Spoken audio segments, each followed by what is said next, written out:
para sedulur datang adi coradat taksis kawenku wonten laladan Arjuna karang dadi nawi putri Membak Madya luminggange waris gilan-gilan dini loro Majala.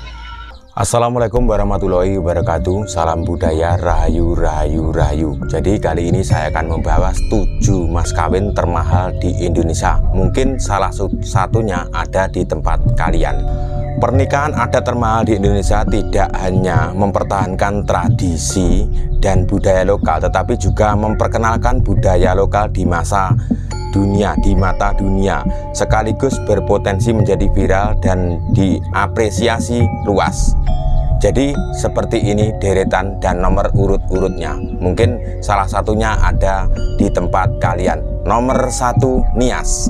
Dalam pernikahan adat termahal di Indonesia, dari daerah Nias ini, besaran bawa mahar ditentukan berdasarkan derajat sosial yang dinilai sebagai bentuk pengakuan, penghormatan, dan penghargaan terhadap martabat wanita.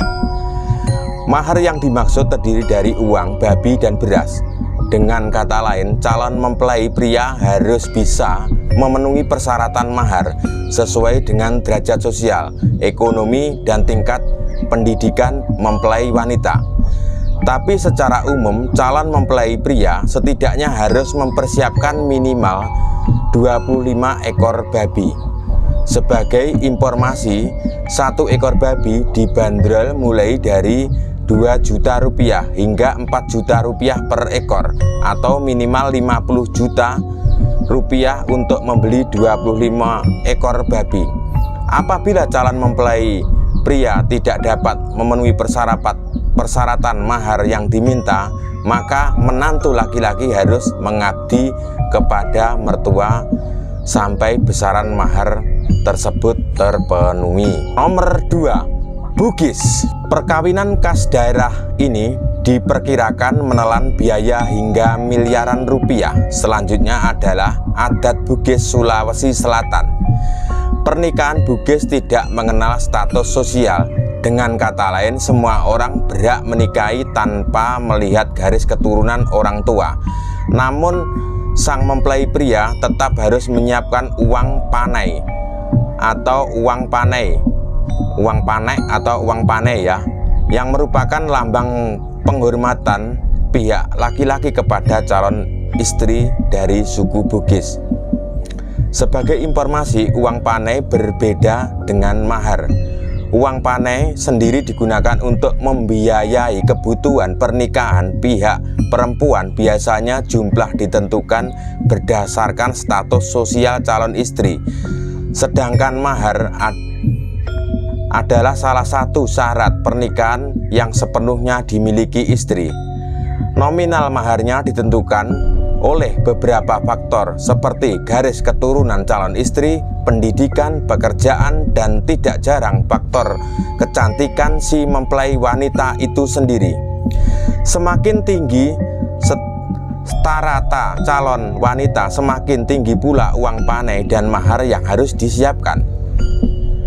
Dikutip dari biayanikah.com, besaran uang panai di bawah 20 juta sudah dianggap uang skala rata terendah. Untuk kalangan menengah, nominal uang panai yang harus dipenuhi mulai dari 50 jutaan hingga 100 juta ke atas. Dan ini juga terjadi, adat Bugis ini juga terjadi di salah satu daerah di NTB, tepatnya di Sumbawa Besar, karena daerah NTB tersebut banyak sekali keturunan orang dari Bugis dan Jawa dan daerah-daerah lain.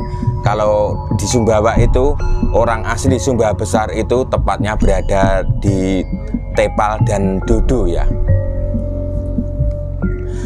Nomor 3, Batak. Proses pernikahan bagi masyarakat Batak juga terkenal menghabiskan biaya yang tidak sedikit. Ini bisa terjadi karena perkawinan ini memiliki 13 rangkaian prosesi yang dilakukan mulai dari pagi hari hingga menjelang malam. Rangkaian acara adat dan sinamot mahar menjadi salah satu alasan mengapa pernikahan adat Batak bisa menjadi yang termahal di Indonesia. Bagi mempelai pria yang meminang wanita Batak, mereka harus menyiapkan dana yang cukup untuk memenuhi sinamot atau mahar. Besaran sinamot ini ditentukan berdasarkan tingkat pendidikan dan pekerjaan mempelai perempuan dan sudah disepakati oleh kedua belah pihak dalam proses yang disebut marhata sinamot. Selain sinamot, ada satu biaya besar lagi yang harus dipersiapkan dalam melangsungkan pernikahan adat ini, yaitu kain ulos. Sebagai informasi bagi suku Batak, kain ulos menjadi tanda status sosial hingga mempelai pria diharapkan bisa memberikan kain ulos terbaik di mana harganya bisa mencapai puluhan atau ratusan juta rupiah. Nomor 4, Banjar. Sama seperti suku Batak, perkawinan di Banjar juga memiliki banyak rangkaian prosesi yang panjang. Selain satunya adalah Bapingit. Bapingit adalah sebuah prosesi di mana calon pengantin perempuan akan dikurung selama 1 minggu sebelum hari pernikahan. Selama masa pingitan, calon pengantin perempuan tidak boleh bertemu dengan calon suaminya atau laki-laki lain. Selain bapingit, masih ada rangkaian prosesi lain yang harus dilakukan seperti kunjungan pria ke rumah calon mertua, basatang, bapa payuan, prosesi pernikahan, dan prosesi lainnya yang melibatkan kedua belah pihak, keluarga, dan tokoh adat. Durasi prosesi pernikahan yang panjang membuat calon mempelai pria harus menyiapkan dana yang cukup besar.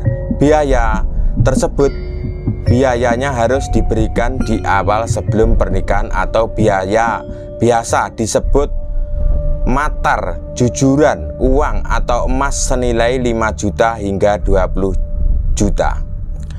Nomor 5, Sasak. Pernikahan adat termahal di Indonesia selanjutnya berasal dari Sasak Lombok. Di Lombok ada satu tradisi pernikahan yang cukup unik, yaitu tradisi memari atau tradisi menculik calon mempelai wanita. Nah, kalau di Lombok ini menurut saya cukup unik banget. Tradisi ini dilakukan oleh calon pengantin laki-laki yang akan menculik calon pengantin perempuan untuk dibawa ke rumah keluarga sebelum melakukan pernikahan. Setelah itu keluarga laki-laki akan datang ke pihak keluarga perempuan untuk memberitahukan bahwa anak perempuannya ada di rumah mereka. Setelah itu kedua keluarga melakukan proses tawar-menahar, mahar dan biaya pernikahan tersebut. Bagi suku Sasak, besaran mahar tergantung dengan tingkat pendidikan perempuan. Semakin tinggi pendidikan yang dicapai, semakin tinggi pula mahar yang harus dibayarkan. Selain tradisi memari, suku Sasak juga memiliki tradisi pernikahan lainnya. Salah satunya adalah merarik, yang merupakan rangkaian tahapan sakral persiapan pernikahan. Nomor 6, Minangkabau. Tradisi perkawinan di Minangkabau, Padang, Sumatera Barat juga memiliki serangkaian upacara yang cukup banyak. Salah satunya adalah tradisi baca puik. Tradisi ini bertujuan untuk mempererat tali kekeluargaan dan saling menghormati antara kedua belah pihak keluarga. Tetapi sebelum melanjutkan ke jenjang yang lebih lanjut, kedua belah pihak keluarga harus menentukan mahar japuik yang diberikan oleh pihak perempuan kepada pihak laki-laki. Ini begitu kebalikannya, yang biasanya dari laki-laki ke perempuan, ini perempuan ke laki-laki. Besaran jabuk ini tergantung dengan setara rata sosial, tingkat pendidikan dan pekerjaan pihak laki-laki. Dilansir dari berbagai sumber, nilai jabuik yang umum dikeluarkan dalam prosesi ini mencapai 30 juta hingga 50 juta. Nomor 7, Bali. Pernikahan adat termahal di Indonesia terakhir adalah adat Bali. sama seperti suku lainnya. Suku Bali juga memiliki serangkaian prosesi pernikahan yang cukup kompleks. Salah satu proses yang harus dilakukan adalah upacara atau banten yang membutuhkan biaya minimal 20 juta. Biaya tersebut dikeluarkan untuk membuat atau membeli banten yang sudah dibuat oleh komunitas atau warga setempat. Selain upacara pernikahan adat Bali juga membutuhkan banyak hal lainnya seperti pakaian pernikahan khusus beserta aksesorisnya yang cukup banyak. Tidak hanya itu saja, calon pengantin harus menyiapkan dana untuk melaksanakan upacara tipal bantal, sebuah acara yang melantunkan mantra dan sesajen untuk mensucikan sperma dan sel telur ya. Jadi sebenarnya itu prosesi dari pernikahan atau mas kawin termahal yang ada di Indonesia. Ada 7 wilayah, tapi sebenarnya masih banyak di tempat lain ya. Jadi kenapa Jawa kok tidak masuk kategori tersebut? Karena kalau di Jawa itu untuk mas kawin itu sangat sederhana banget ya. Cuma ada yang beberapa orang atau orang tertentu mas kawin mahal itu tergantung keinginan calon pengantin tersebut. Jadi tidak merata, tidak ikut di budaya ya. Jadi kalau budaya Jawa itu sangat sederhana banget ya. Dan sebenarnya masih ada beberapa wilayah, contohnya di daerah NTT ya. Di daerah NTT mungkin saya akan membuat video lanjutan ya. Itu juga saya pernah bertemu banyak teman atau mendengarkan cerita-cerita mereka dari daerah NTT seputar mas kawin pernikahan tersebut ya. Oke, cukup sekian dulu video-video saya, semoga bermanfaat buat para calon-calon pelamar atau pengen menikah di tempat lain atau di beda wilayah.